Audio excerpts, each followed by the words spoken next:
I see here, Edward wants the answer.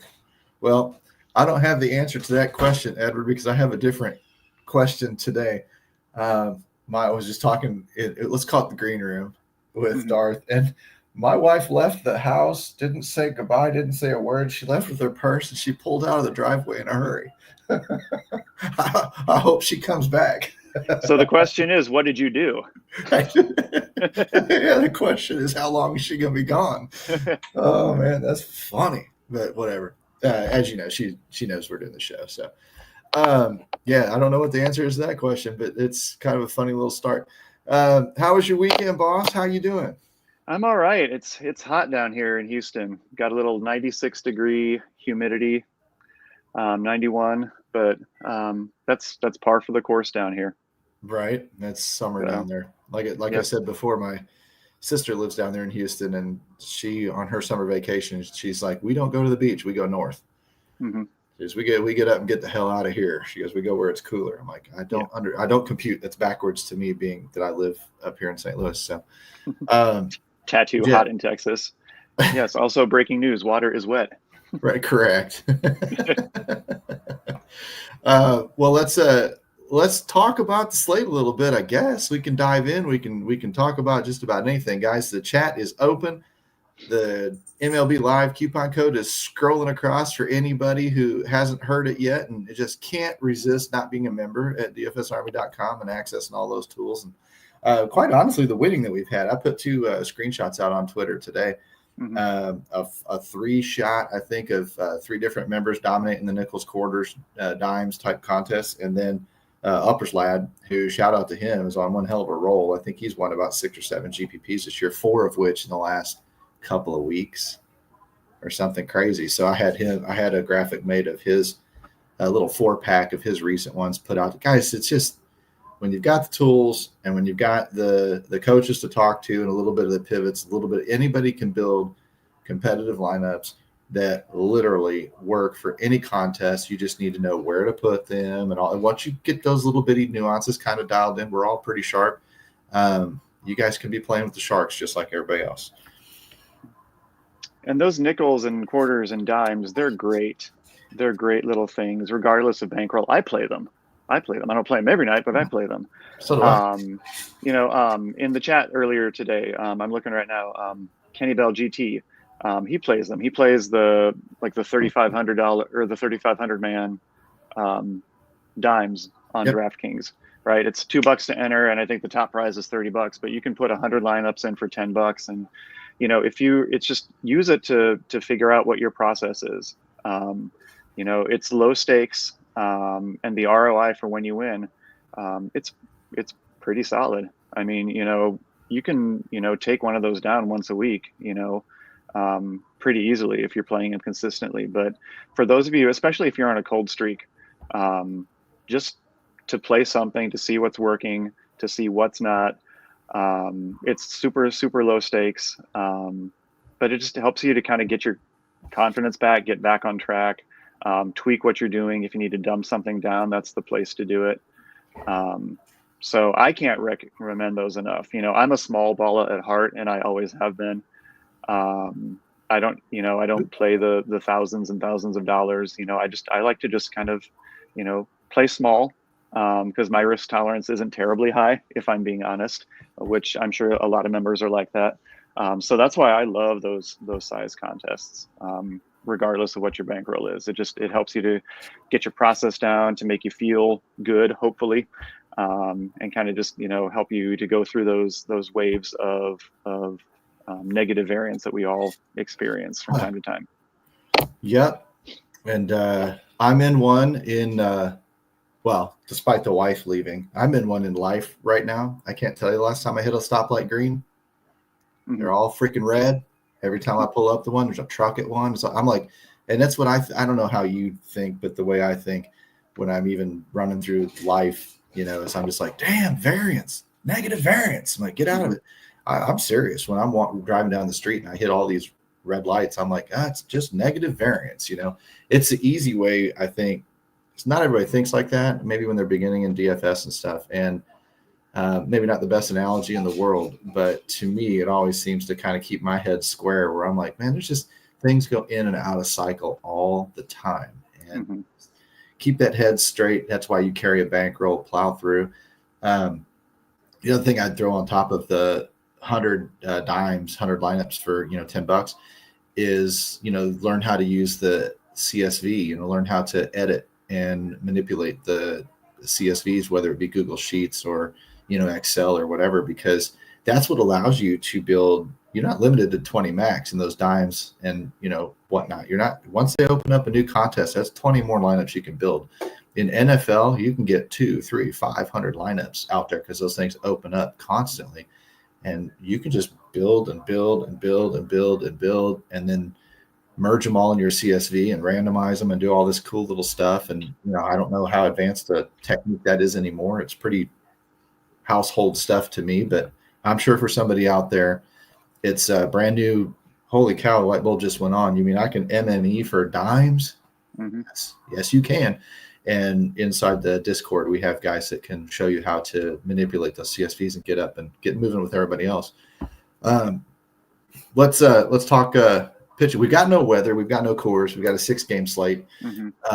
Obviously, ownership's a little bit more important tonight than usual if people want to get contrarian for whatever larger field contests they're in. But, anything medium and smaller field, I wouldn't worry too much about getting too goofy. Maybe a little goofy, but not too goofy. So I figured we would start with the pitching, and it's very clear, even on DraftKings, when I sort Domination Station by ownership, Flaherty, Joe Ryan, and Logan Webb are the top 3.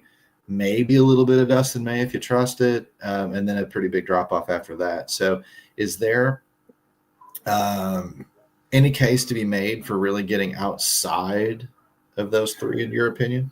I think it's the same on both sides too. I think those 3 together eat up something like 64% of the ownership on FanDuel, and then everything else is single digit. Tyler Anderson's been good this season, and we know Boston strikes out a ton. So I do like the strikeout upside there. He's under 5% on FanDuel, and he's right around 10% on DraftKings. So I think he's a great SP2. Dustin May is interesting to me. I'm looking at the Carnage report, and his K score is one of the 3 best. It's in the blue.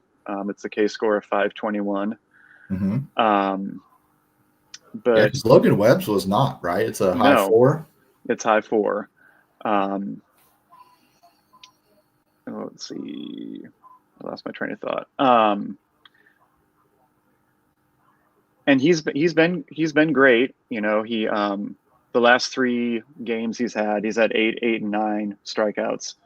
The 9 strikeout game was the last game he pitched against Cleveland, and I think Cleveland strikes out the fewest times in all of baseball.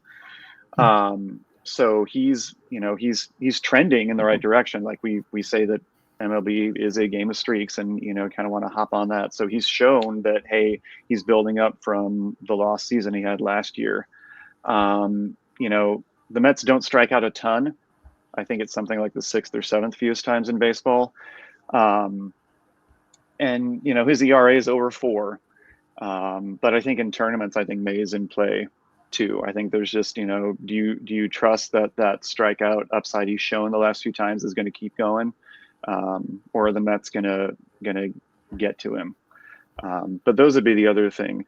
I had on my sheet Richard Fitz as an option, kind of the same reason as Anderson. The Angels strike out a ton, but I saw a little while ago on Twitter they're going to limit him to around 75 or 80 pitches, which might get him through 5 innings. So I think it makes him, if you wanted to sprinkle him in on DraftKings as an SP2, I think that's fine. I think it kind of takes him out of play for me on FanDuel, since we're most concerned with the win and the quality start there. He does have the K upside again. The Angels, I think, strike out the 2nd or 3rd most in baseball.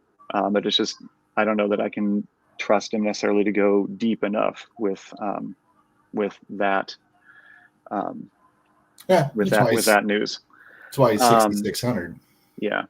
And then I think for me, out of the big three, I think Flaherty is the safest, just facing the White Sox. Webb, the Padres have been super, super cold. They're barely hitting over 200 the last couple weeks. And again, the game is in San Francisco. Joe Ryan, if you wanted to talk about maybe going underweight on one of the three, maybe it's him, just because the game is in Oakland, the AAA park. Yeah. If you wanted to go underweight on one of those three, but I don't have an issue going with any of them. San Diego's got the most, I think, offensive upside out of the three opponents of those three. But again, they've also been the coldest. So, yeah. Well, but cool. I think other than that, I mean, a sprinkle of Severino. The Twins, bottom 10 in runs scored, bottom 10 in team average. You could also go with a little bit of Kolak on the other side of the Padres Giants game, kind of for the same reason. He's been solid. He's kind of fallen off a little bit lately, but again, the game is in San Francisco, so that could kind of balance things out a little bit. But again, I think it's those big three, and then I think Anderson and May would be the other two kind of to look at for tournaments. Okay, then I will keep those five checked in. The others I won't, because I'm assuming that if you're building 20 lineups, you don't need to get outside of that. But if you're getting to the 100, 150 range, sure. Mm-hmm. Maybe include a couple here, a couple, like you said, sprinkles, stuff like that. No full-on tarp on the field rain delay, just sprinkles. Mm-hmm. Yep. The other thing I would say, just when it comes to pitching and kind of going into hitting, I know I said the Padres have been cold, but as a team, they're hitting, I've got it on my sheet, they're hitting 314 against Webb, 59 for 188. The OPS isn't terribly high; it's just 750. But they're making contact and they're hitting him well. But again, the game's in San Francisco, and Webb's got the track record of just being really good at limiting damage. So, so just kind of maybe throw that into your thought process too. I could go either way for a pitcher or for stacks. I mean, you know what I mean?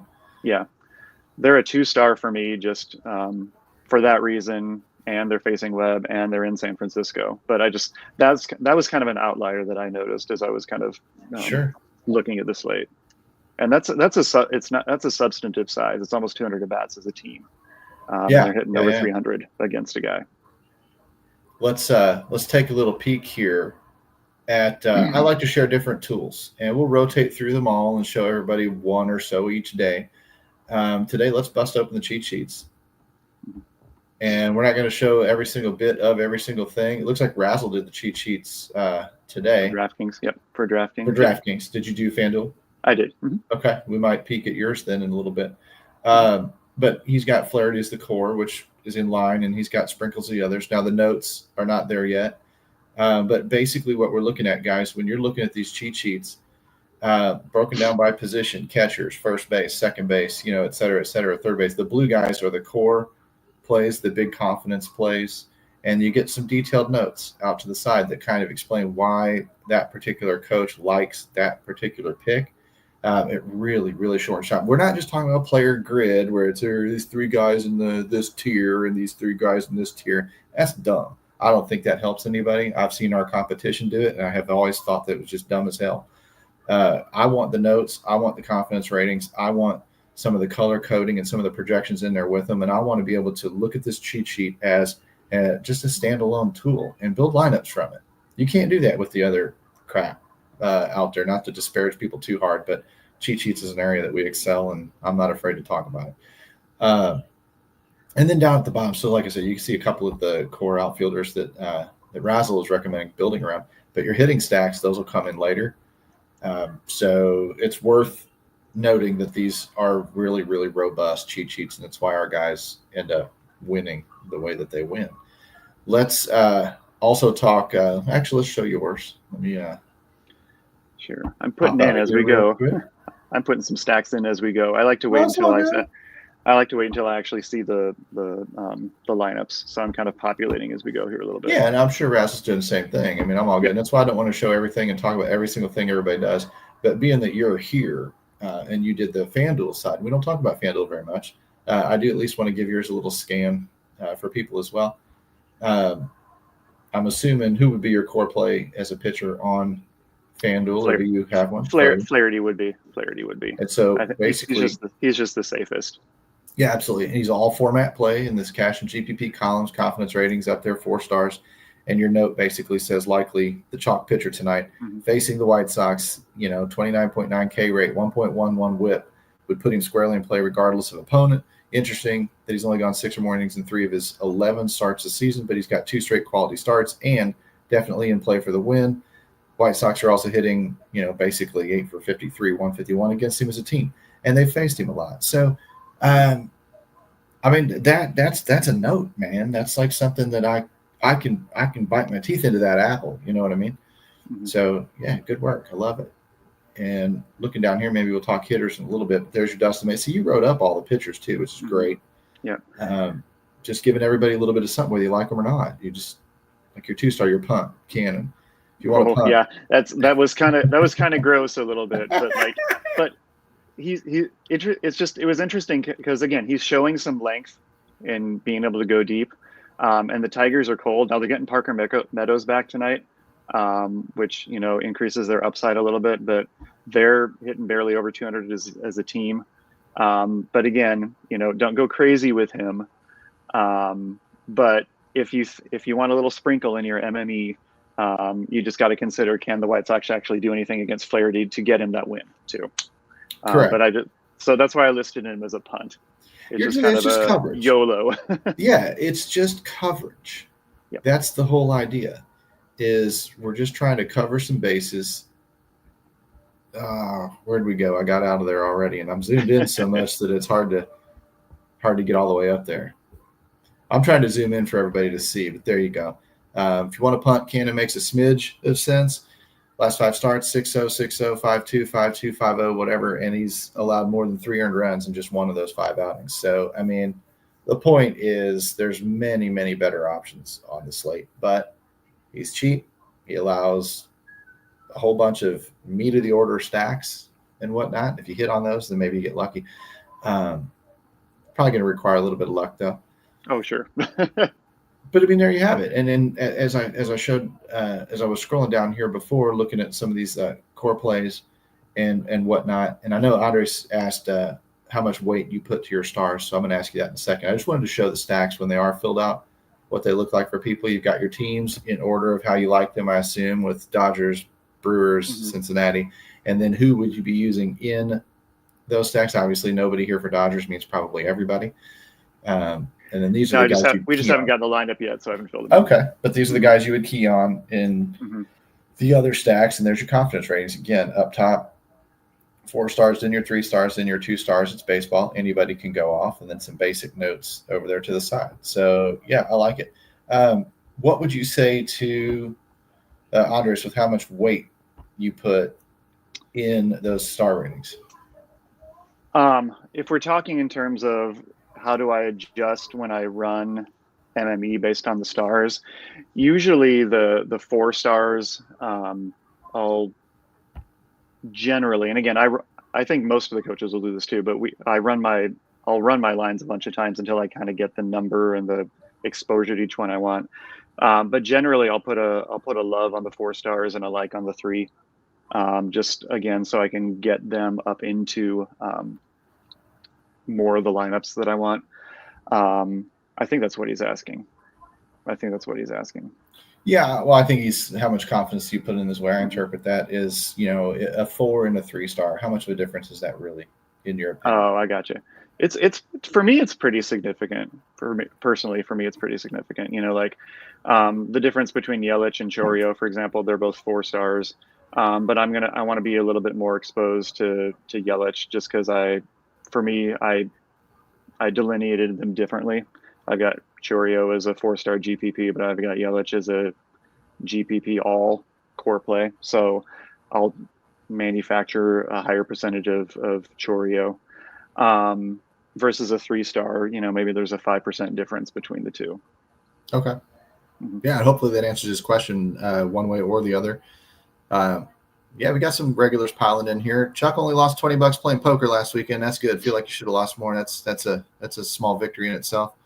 That's all the MME talk, the dime talk, all that good stuff. I'm just making sure that we don't miss anybody. That was a question that I saw at Andres, and it seems to be haven't missed much to Prince. We just showed the cheat sheets, and we talked a little bit about I'll let Darth run down to pitching really, really quickly again before we move on to hitting and get caught up to speed there, because there's no weather to worry about. There's no course to worry about, 6 games, et cetera, et cetera. So take it away, Darth. And to recap, it's really just, regardless of the site you're playing, it's really just Flaherty, Webb, and Joe Ryan as the overwhelming favorites. And I think you'd want to sprinkle in some Dustin May and some Tyler Anderson would be kind of the second tier, I think. And again, a sprinkle maybe of Stephen Kolek, just because it's in San Francisco. And maybe, and then also, but then we also talked about Dustin May too and Anderson. So it's really just those 3, and then the other 2 is kind of as the second tier. Right, and being that tonight is a smaller slate, the ownership is up there, which means you can get a little goofy, not Sean Hoy goofy, but you can get a little bit goofy if you want to, and probably get off the field, get off the pack in one way. The way I always consider it, and we'll talk about hitting here next, you got your pitchers, you got your hitting stack 1, your hitting stack 2, and then your one-offs.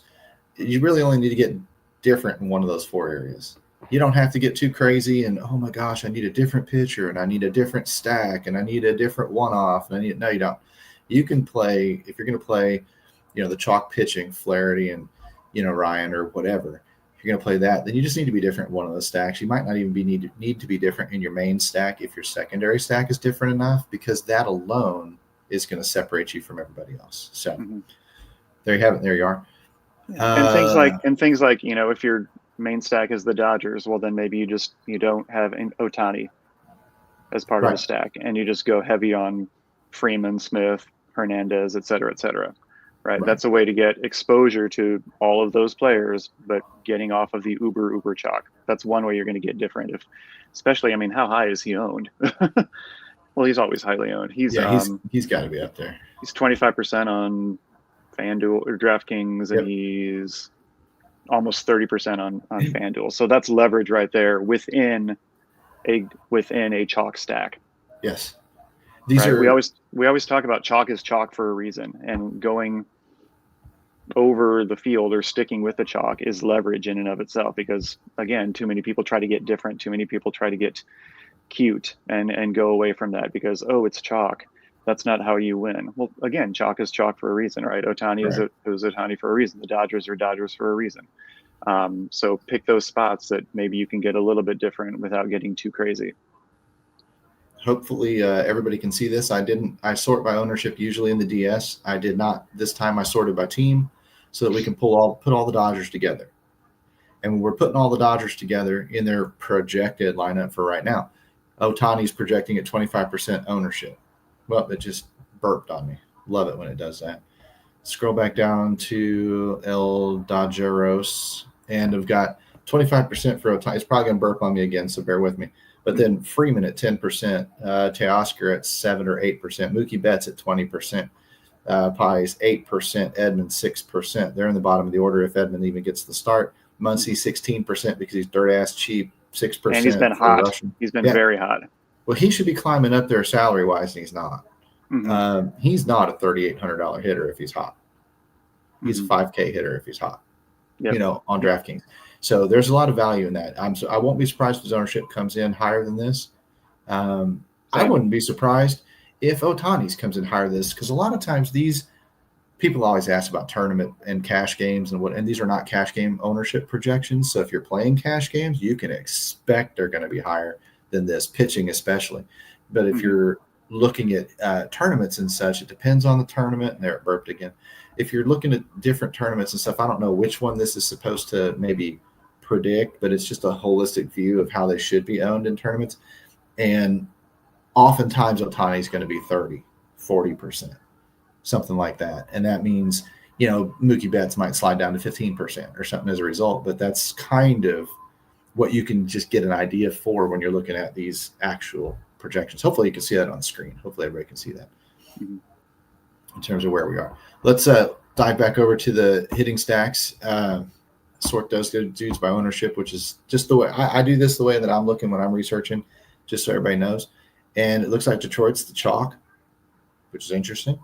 Dodgers would be next, and then Boston, Milwaukee, and Minnesota round up the top 5. I always look for these break points and see when I see 122% on Detroit and then 89% on the Dodgers, that's a significant drop. That means that a lot more people are going to be on Detroit than even the Dodgers. But they're up there in the 80s and upper 70s with Milwaukee. The next drop, I don't know. It might be – it's a pretty gradual taper.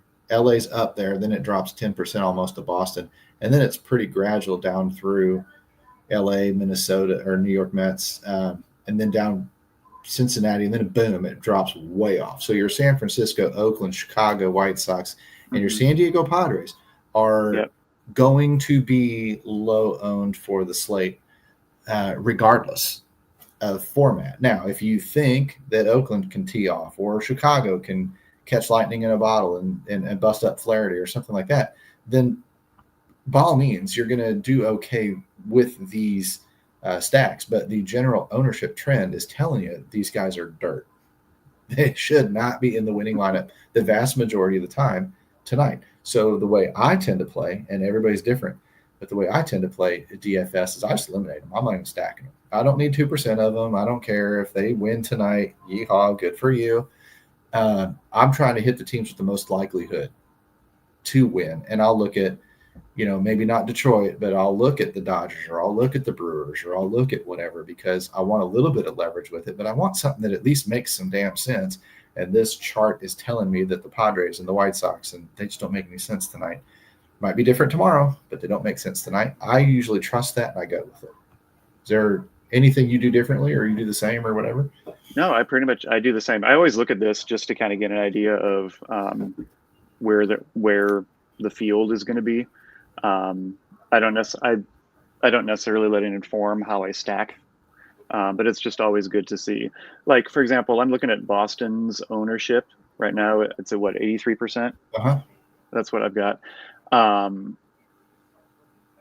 To me, that doesn't make a ton of sense. It might be because they're cheap and the lineup isn't very good tonight, at least beyond Devers and Duran.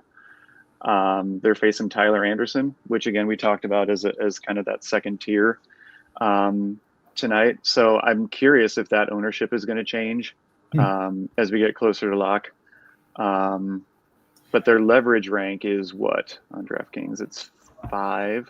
4. Well, at 5 for you, probably we opened the sheets at different times, so it adjusted a little bit. That's the neat thing. These are real time tools, man. I mean, they're probably different than when you opened it just a minute or two ago. Yep. So again, if I was just blindly going off that, they would have fallen higher as in rank for me. But it's just kind of a jumping off point, as you say. What's kind of the data saying? What's kind of the field doing? And then does that make sense with how you personally see the slate? I agree with LA. I agree with Detroit. I'm a little surprised Milwaukee and Cincinnati are a little bit lower because the game is in Cincinnati, and both pitchers are just kind of not good. So I personally like those two a little bit more than I think the ownership does. So, for me, I'm going to be over on that game a little bit just because of the environment, just because of I agree. The pitching matchups. Both teams have some hitters that are playing very well. So again, it's looking at everything that we've got. It's looking at this tool. It's looking at the sheets and reading the notes and figuring out kind of like how it all fits together, and then how am I going to reflect that in how I construct and set up the DS. I agree 100%. If I was thinking about a single entry hand build, because I know we talk about MME and we talk about all that stuff a lot. If I was doing a single entry, I don't know, let's even say it's a smaller field. not super small, but a small, because if it's a super small field, then I'm going to tend to say, okay, Detroit's a chalk or LA's a chalk. I probably ought to use one of those two teams. But if it's a larger field, medium to larger field, where I can kind of get off of the hitting chalk because it's the most volatile, I'm going to say, well, the first thing I'm going to do, I'm not going to be afraid to play Flaherty. I'm not going to be afraid to play Ryan or Webb, whichever one I feel the pull for. I don't need to dip down into the lower stuff with Dustin May or Tyler Anderson or any of that. Let's just say I go 1-2 and I go Flaherty, Ryan, done. No research on my part. I trust my numbers. I move on. And I'm looking at this leverage stacks tool and I say, well, Detroit and LA and Boston are 1, 2, 3. Look at Milwaukee, number 4. Milwaukee at 4th ownership is generating, well, they were before generating more ownership than the 9th place, team on the slate. But then I go down to like Cincinnati may or may not have been in a lot of discussion with me. And then I looked at your cheat sheet and I saw that you said Cincinnati was like your number 2 or 3 stack. I'm like, okay, now you got my ears perked up a little bit. And I go to when I get over this page, I look over here and Cincinnati is the number 2 leverage team on the slate, all the way down here, bottom half of the field in ownership. And I'm like, ding, ding, ding, ding. We have ourselves a winner. If I'm trying to get contrarian, I will eat the hell out of the chalk in pitching. I might even eat the chalk with a, Detroit or a LA Dodgers stack as maybe my mini stack or something. Bam. I might just go right to Cincinnati and be like, come on, boys, do daddy a solid. Because if they do, the other shit can be chalk. And this is already low enough owned, generating enough leverage that I'm off to the races. And I'm going to be deep in those GPPs if I have the right bats in the Cincinnati stack and it goes off, as long as something else fails along the way. My pitchers can hit their damn floor. They don't need to hit their ceilings necessarily. They can be good. But if Cincinnati blows up, that's all I need to hit the min cash and then start driving this lineup deeper and deeper and deeper towards the top of the lineup. Mm-hmm. And guess what? I did zero research today. I read, maybe glanced at your cheat sheet, looked at this leverage tool, looked at the ownerships in DS and went bam, bam, bam, bam, bam, done. I can go work a 10-hour shift, drop my kids off and pick my kids up from daycare, come back, join DFS Army tonight with the MLB Live coupon code, sit in here, open up this cheat sheet and go, holy MF of God, I am on, turn on the TV at 10:30 at night and be like, I just turned $10 into $300. Mm-hmm. I mean, that's how legit this stuff is staring at people. I mean, for years and years and years, I kind of, with what the community's built and stuff, yeah, I'm a homer, I'm a honk. And I'm sitting here going, I don't know why everybody's not here. I really don't. It's that easy. I mean, that was... and then somebody else may look at it and go, well, I'm going to do Logan Webb and Tyler Anderson. And then because of that, I can do Detroit and LA because I really feel like those guys are in a good spot. Great. More power to you. I'm not saying I'm right. I'm not saying you're wrong. I'm saying you throw your $10 at the tournament, I'll throw my $10 at the tournament, and let's see who's at the top at the end of the night, because it could be either damn one of us. We don't know. We have our that's the beauty of this game. That's why it's so much fun. Yep. And neither way is too crazy, right? Neither way is getting, way off of the radar in any spot. So if you told me, Chop, I want to do Brady Singer and Paul Blackburn, and then I'm going to stack the Chicago White Sox, and I don't want to eat too much chalk, so I'll get up to the LA Angels of Anaheim. I'd be like, just give me your money. Yep. Because that's too crazy. Now, could that in some stroke of lightning win the 100,000 person nickel MME thing? Sure. But generally speaking, you just lit that bill on fire. So there's a balance between too much and not enough. Guys, you got any other questions? We don't even need to build lineup tonight. We just built one. In fact, we just built 2. LA Detroit or LA Cincinnati or, whatever. And use those basic pitching pools, and you're going to be on there somewhere. You're going to be close. I don't see anything. It's 5:05 Central Time. I know that's that's the only time zone that matters. I don't care what anybody else tells anybody. Correct. Central Time is the only time zone that matters. Everybody else is wrong. I support daylight savings time because I like it an hour later in the summer than I do in the winter. So if it's never going to change again, please, can we just keep it locked on summer, because I like my summer mode. All the hot topic stuff. Does Rodster ask, doesn't really feel like the ballpark for Joe Ryan with his fly ball rate, and former Athletics do have power. That's fine. If that's your reason for wanting to maybe avoid Joe Ryan tonight and go Flaherty Webb or Flaherty Anderson or whatever, do it, man. Yeah. Put your balls on the table and hope that Cleaver doesn't hit them, because I can tell you this, I can have all the stars pointing at something and I can put my balls on the table and the Cleaver's going to hit them every damn time. That's just DFS, just the nature of the sport. Yeah.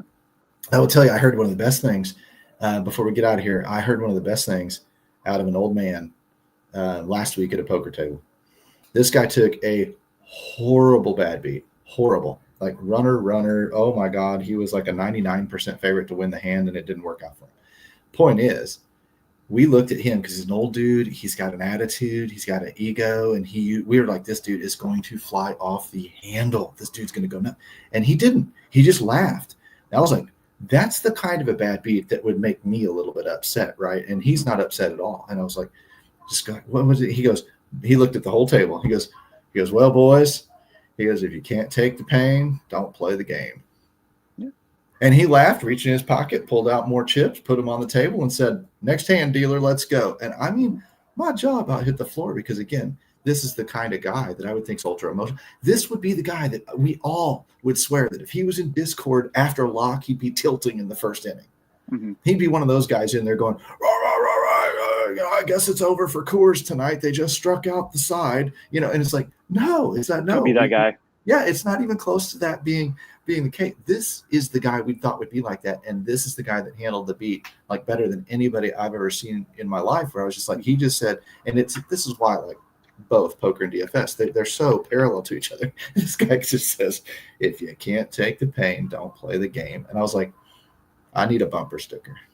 Yep. I need a bumper sticker that says. And a lot of that comes with time, right? I think the newer you are, unless you're just mentally that way, just naturally, it just that kind of just letting the what is it, the water off the duck's back? Is that the expression? Yeah, and that's what I thought. It just comes with time. This guy clearly has that experience, clearly has all of that, and maybe he would be the same in DFS. I don't know, but he's not the type. Like, I thought he was the emotional type. Like, we all get emotional. We all sweat the games. We all, oh, damn it, whatever. Throw the beer can down on the ground, whatever. I get it. We want to be more even keel, and I did not think this guy had that capability, and proved that he did, because his experience in seeing that happen over and over and over again, like we've all seen with MLB and NHL and even NFL and red zone and stuff. We've seen these beats happen to us over and over and over again, and he's just been hardened to it all and just like, nah, it's just a game, man. That shit happens. I mean, it is what it is. And I was like, God love you, man. Now I kind of like the guy. Like, I used to think he was a jackass. Now I kind of like the guy. Mass respect, But any other words of wisdom for anybody that you've got for tonight? One of the other things I learned early on, or just through trial and error, is don't watch your phone all night. Right? I used to be the kind of person that would keep DraftKings open, or check it every 20 seconds, and my lines are going down. Oh, my lines are going down at 6:30. Oh, my night's over. Right? I got to the point where I finally just got away from doing that. I put my phone down, and maybe I'll check it, 8 o'clock just to see what they're doing. But most of the time I'll just look the next morning and just say, what happens? Because you can't control anything that's happening. So we have that kind of sense in our head sometimes. If I watch it, it'll go well. But more often than not, it goes poorly, and then that affects our mood. So I would just say, if the sooner you can get to that kind of mental and emotional spot, to just put the phone down, and just don't even stress it until the next day. I think that helps. That helped me a lot, just kind of in the emotional learning early on. Because again, nobody wants to be the tilting guy in chat. And even if you're not posting about tilting, you're thinking about tilting. And especially in a volatile sport like baseball, like hockey, those swings are so quick and so violent and so large. You can be in second place, and then all of a sudden, 10 seconds later, you're second from the bottom. That doesn't do anything for your mental state or for your desire to keep playing. So just, my encouragement would just be, just turn it off and try not to think about it. And whatever's going to happen is going to happen, regardless of you being glued to your phone or not. For sure. But the pros outweigh the cons of keeping it open and checking it all night. For sure. I just had to learn that over time. And unfortunately gotten to that spot where I don't have to do that anymore. That's good. And it takes a while to get there. I can't tell you how many times I've put the phone away at 9 o'clock, 9:30 at night. Got to get up at 5 in the morning tomorrow. Got to get some sleep. Damn, games aren't over yet. Looks like I'm doing really, really good. I expect to wake up and see, wah, wah, what the hell happened late, or vice versa, where this looks like a shit night. And I open up the phone the next morning. I'm like, holy crap, I got half my money back or whatever. Very, very, very, very, very good advice. Love it. Yep. Well, I guess that'll put a bow on is today Monday? Today's Monday. It is Monday. It's summer vacation for me. They're all running together now. Yeah, I don't even know, but I know we'll be back tomorrow, 5:30 p.m. Yep. Is it me and you? Is it me and somebody else? Do you know? You and me tomorrow. Nice. Yep. All right. So if we have a larger slate tomorrow. So we'll have more to talk about. Different. Bottom line is, you guys, I expect you all to DM Football Geek or the MLB stat. You tell them how much you're enjoying the show. We've peaked. This is for me.